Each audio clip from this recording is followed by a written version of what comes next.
Early this morning, Russia launched one of the single deadliest attacks on Ukraine in Russia's 2.5 years of brutal warfare against that country. Ukraine says that Russian ballistic missiles struck a military educational facility in central Ukraine, killing more than 50 people, injuring hundreds more. CNN's Fred Pleitgen reports now from Ukraine's capital as Ukrainian President Volodymyr Zelensky pleads for more help from the West, saying every day the West delays means more death for the Ukrainian people.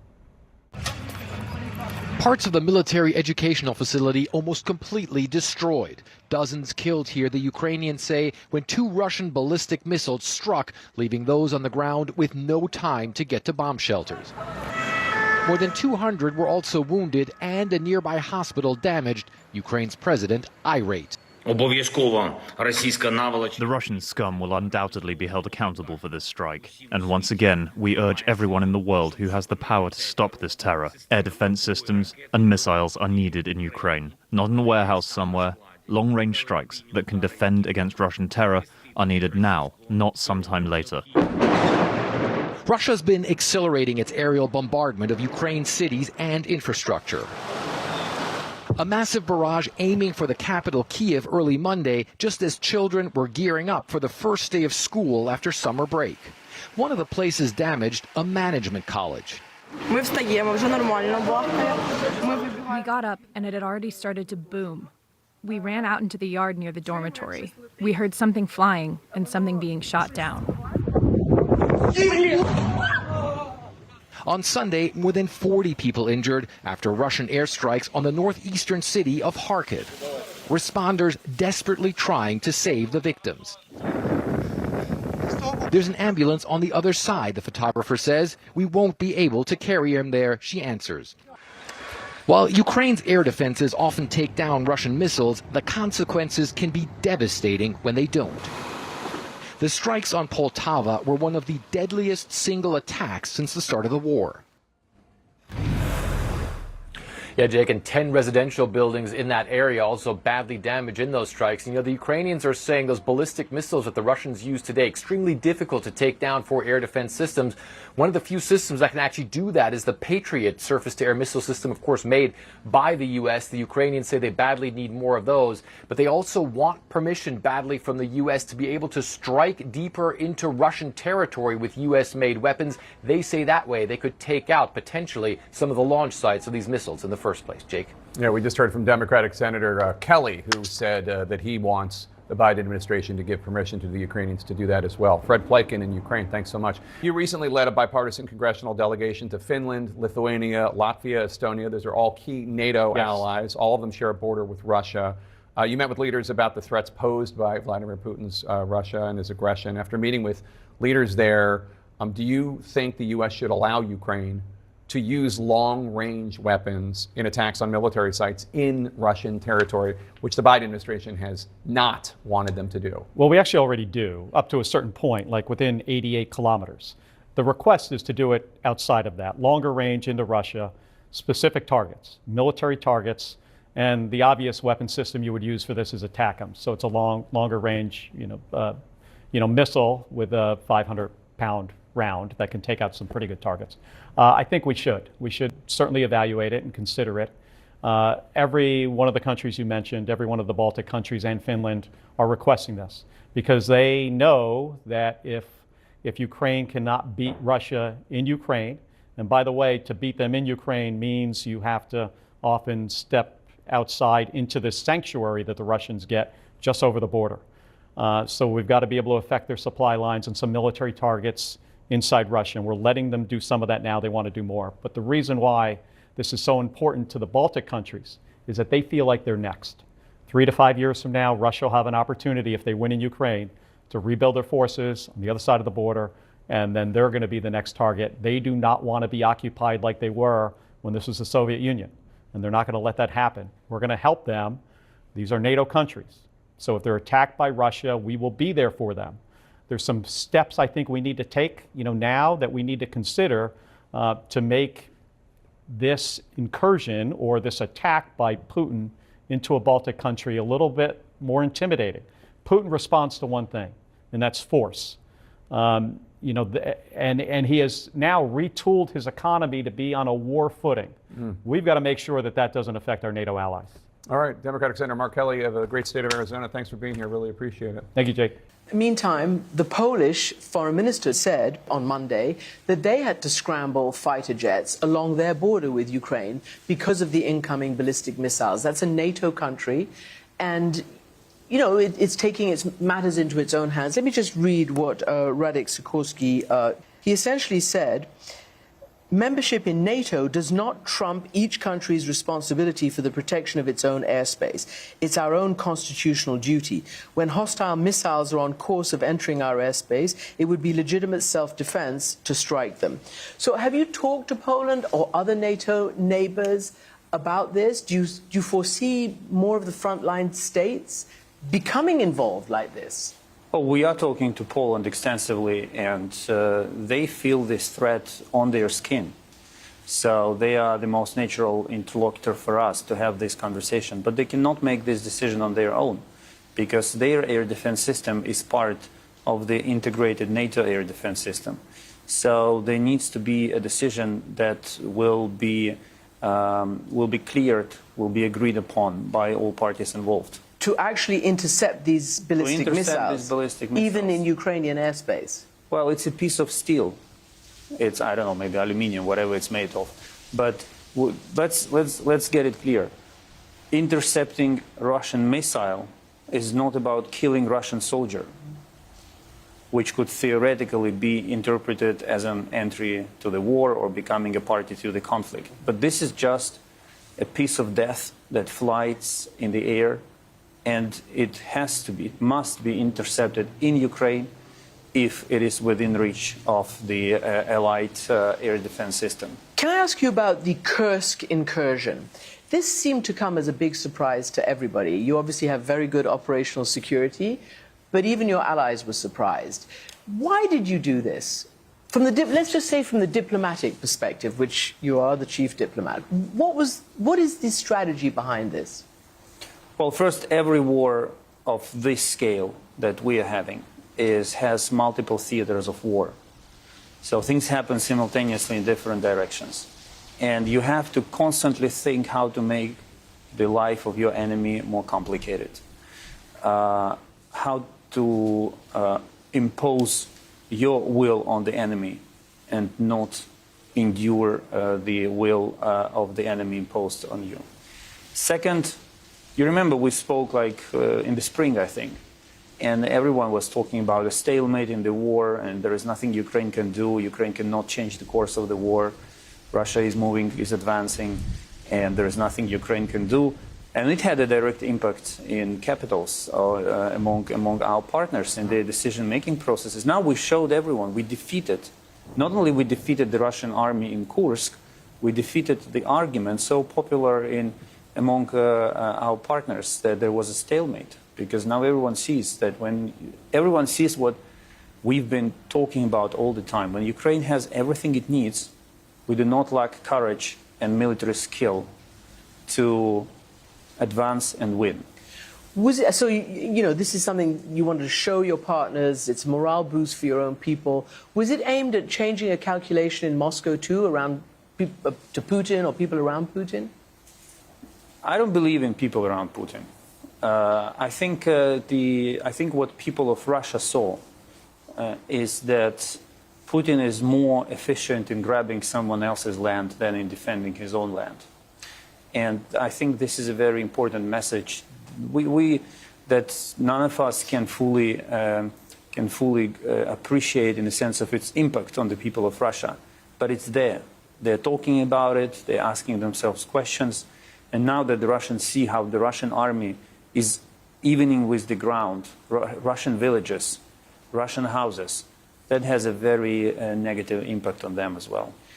Talking about grabbing territory, as you know, Russians are advancing on Pokrovsk, on important logistical hubs.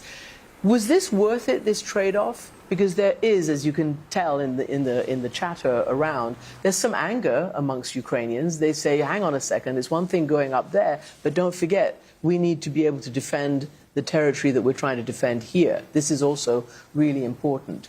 Can you talk to that and to the trade-off, if there is such one? First, we do not think in terms of trade-offs. This is not our logic. We are not trading our territories. We are not trading our people.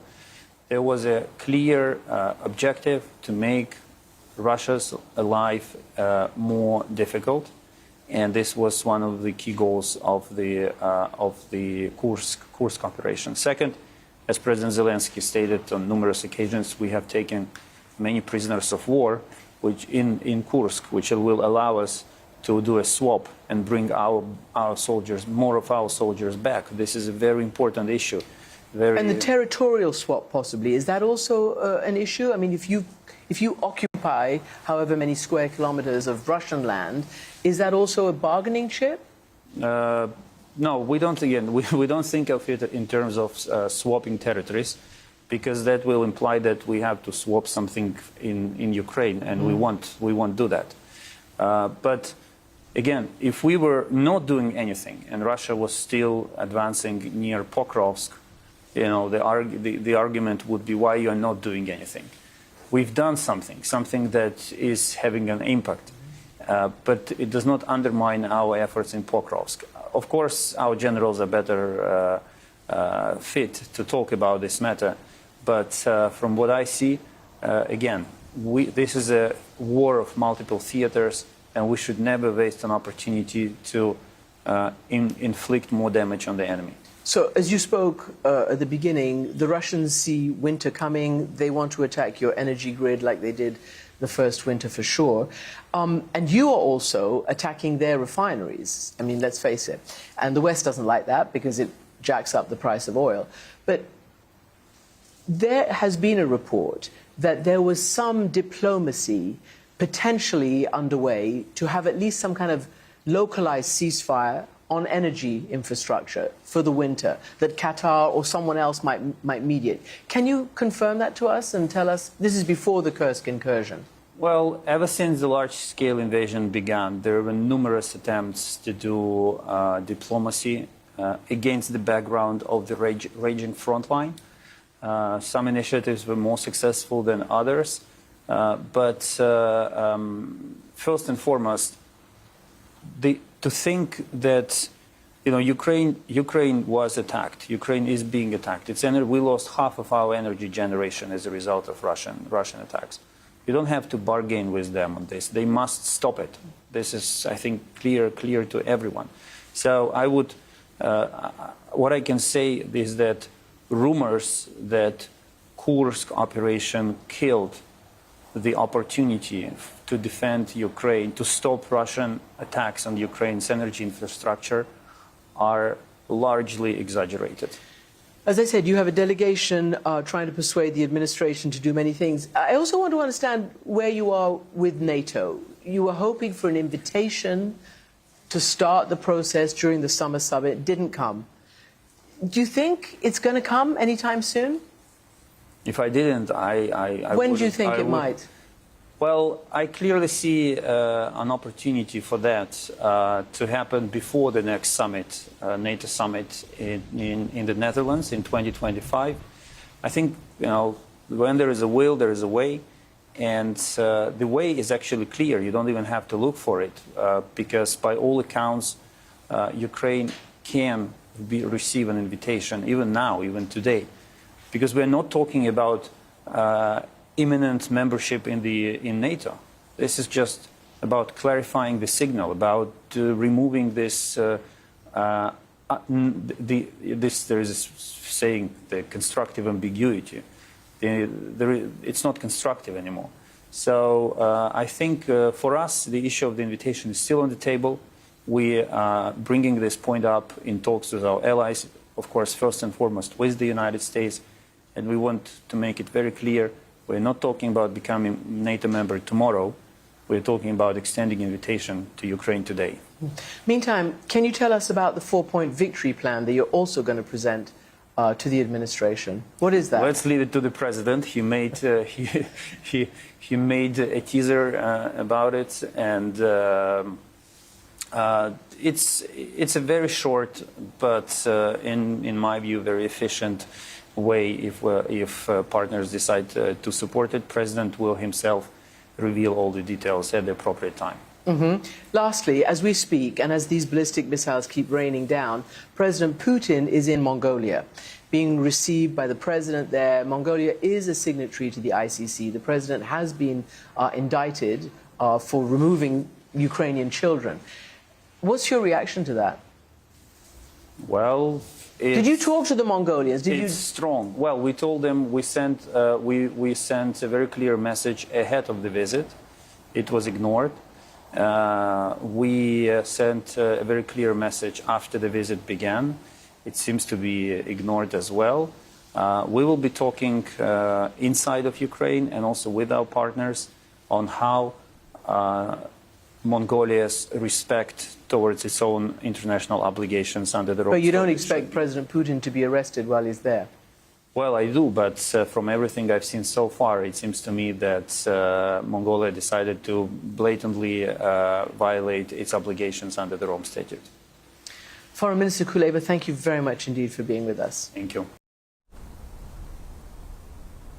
And in Washington, reacting to the Russian strike today, the U.S. National Security Council spokesperson John Kirby offered condolences to the people of Ukraine, calling it another horrific reminder of the extent of Mr. Putin's brutality, and reiterating, quote, unshakable U.S. support for Kyiv.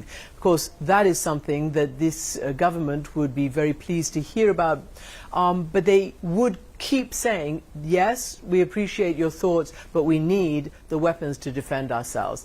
Let's get back now to Biana in New York for the rest of the day's news. Such an interesting conversation and interview, and it's such a pivotal time there with that massive strike. Christian, the casualty figures continue to climb. I'm curious, what is the mood there in Kyiv today following this devastating strike? So this is yet another one I mean, the worst one that, as we say, for many, many months, perhaps since the beginning of the war. But there has been a real uptick of very, very hard ballistic missile strikes all over the country, including here, including on the first day of school, which was yesterday. And of course it upsets people. Of course it shakes them.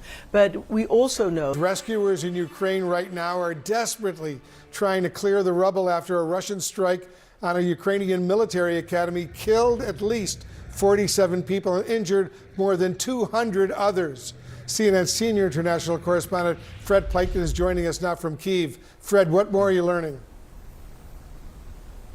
Hi there, Wolf. Well, apparently this happened after 2 Russian ballistic missiles struck that educational facility in the town of Poltava, which is in central Ukraine. And the way that the Ukrainians tell it is they say that there was actually an air raid alert that went off. The sirens went off. However, the time from when those sirens went off to the impact of the missile was so short that a lot of people were still heading for those air raid shelters, did not have time to get out of the path of those missiles that were incoming, and therefore were caught completely off guard. You just mentioned it right now. The toll stands at 47 killed and more than 200 people wounded. Now, the First Lady of Ukraine actually came out a short while ago, and she said this. I want to read part of her statements. Quote, "My deepest condolences to the families of those killed and injured in the Russian missile attack on Poltava. This is a terrible tragedy for the whole of Ukraine." Then she goes on to say, "Russia is taking away our most valuable asset, our lives. We will never forget that." So as you can see, a lot of grief, a lot of anger here within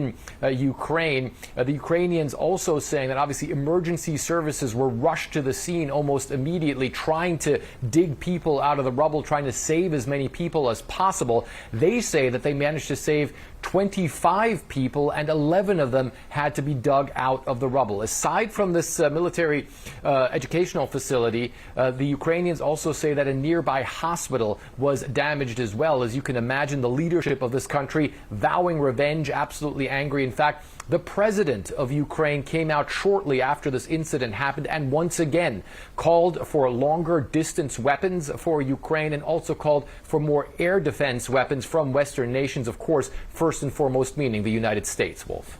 They really want more of these Patriot air defense missile systems, which potentially could have shot down this incoming Russian missile. And as you correctly point out, Fred, President Zelensky is begging, he's repeating his call on Western allies, including, of course, the United States, to supply Kyiv with more of these air defense missile systems. It would have made a huge difference and potentially could have saved a lot of Ukrainian lives at that Russian military educational center, the equivalent of a Russian ROTC center, of a Ukrainian ROTC center, I should say. It would have made a huge difference in saving lives.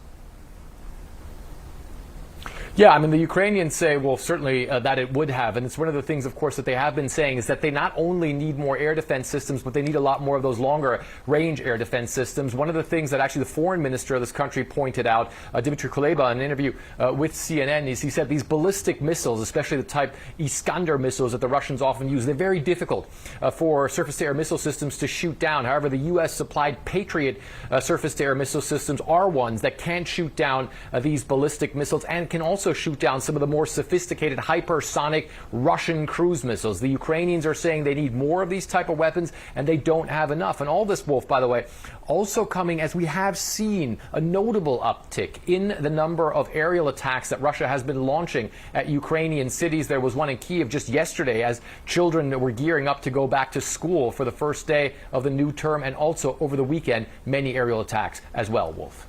Huge development indeed. Fred Pleitgen in Kyiv. Fred, thank you very much. I want to continue this conversation. Joining us now, CNN's global affairs analyst, Mark Esper. He served as defense secretary under then President Trump.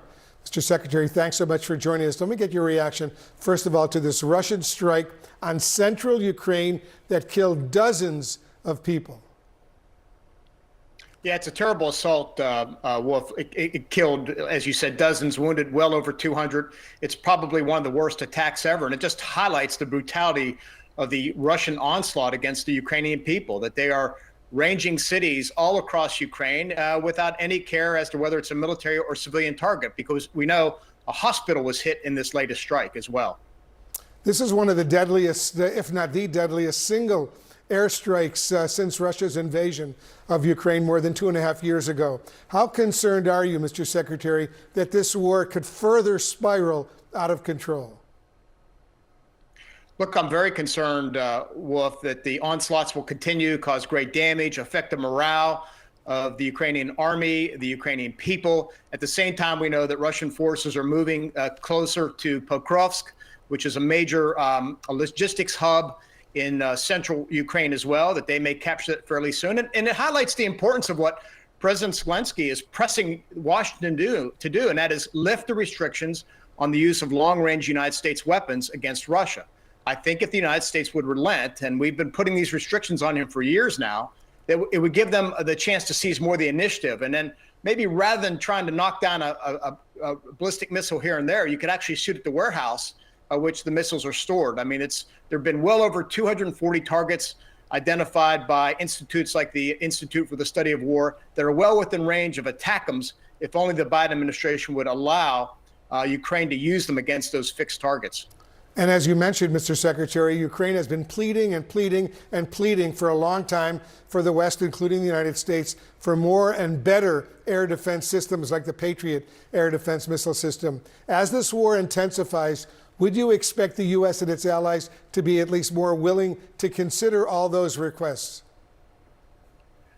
Well, I hope so, Wolf, but there are two issues here. One is, are there enough interceptors, enough missiles? And I think clearly they need more of what's called the PAC-3 interceptor missiles that are used by the Patriot to knock down ballistic missiles.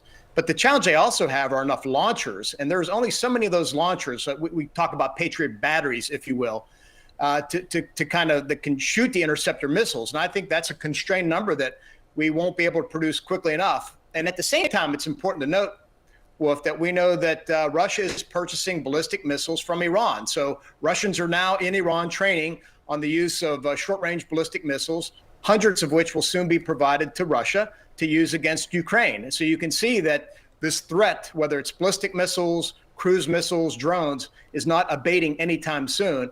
And Russia will continue to pummel Ukraine going into the fall, and certainly trying to knock out as much as they can with regard to Ukraine's energy supplies or the ability to generate power going into the winter. One detail from this story, sir, struck out to me. It was the limited time between the air alarms going off and the Russian strike hitting I wonder what that tells you about Ukraine's air defense systems. Well, Boris, thanks for having me. What it does tell me is that unfortunately Ukraine has had to have an economy of force with regards to its air defense systems, and is likely protecting other areas. And it's not saying this wasn't protected here. Those systems are far out from where these locations are. However, in this case of having too many false positives, too many times where they have an alarm go off and nothing happens, then the population becomes somewhat immune to them. So in this case, it looks like they're going to have to go back and take a look at what that distance is. Perhaps these ones were more inside the system and they were not able, to respond with air defense systems back. But again, in some ways, the population has got to recognize there's probably going to be more false positives, and next time to get to those shelters if they can possibly do that. Major, Kyiv is arguing that it needs more weapons to limit these strikes. The U.S., though, has provided air defense in nearly every single aid package it's sent over. It's also diverted some $2 billion meant for other countries to Ukraine. Do you think what Kyiv has is insufficient? It's not enough, no question about that. That they've provided air defense systems in all different venues. For example, air defense systems that come, ballistic missiles from Russia that come from the sky, from airplanes and the like. Air defense systems have to exist in depth, kind of long, medium, and short range. And a lot of things that they're focused on right now is more closer to the front. They have to protect these assets back in Ukraine. This was a target that again, likely was low on Ukraine's list, as they have to decide who they have to protect and who they don't have to protect. That it's important for them to protect critical infrastructure as well as the capital in Kyiv. So they could always use more, especially the Patriot missiles that would be effective against these kind of ballistic missile systems.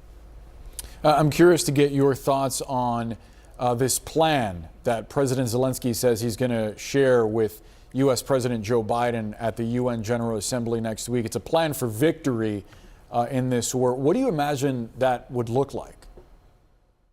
It has to be about leverage that Ukraine has gained over Russia when it comes to their recent incursion into Kursk, into that region there. And in a way, perhaps it means they'll be willing to give up land in the south, in the Donbass region, an area that Russia has controlled for the past 7 or 8 years. But if they're going to negotiate, this is kind of the one last chance that the Biden administration can do something in order to try to get something done before the U.S. election, because I think Zelensky knows that Donald Trump is going to come in and likely put a chokehold on some of the supplies he's been getting. He knows that the Republicans themselves are not necessarily for what's going on there. So they're going to do what they can to stop it. And that means cutting down those supplies. So I think this is kind of his one last shot with this administration to try to gain leverage and get this negotiation over with.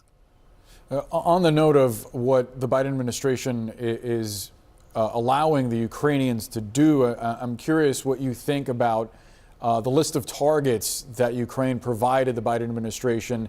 These are targets inside Russia that they want to hit with U.S. weapons. What do you think the Ukrainians need to prove for the U.S. to lift restrictions on those kinds of attacks? Well, they've got to be military targets, and they have to be in response to what's been coming from Russia towards Ukraine. And I do think that the administration should allow Ukraine to use those assets to that. This administration, as they look over the horizon, is trying to say, look, at some point, the United States is going to have a relationship with Russia when this is over. And I think that's what's holding them back here.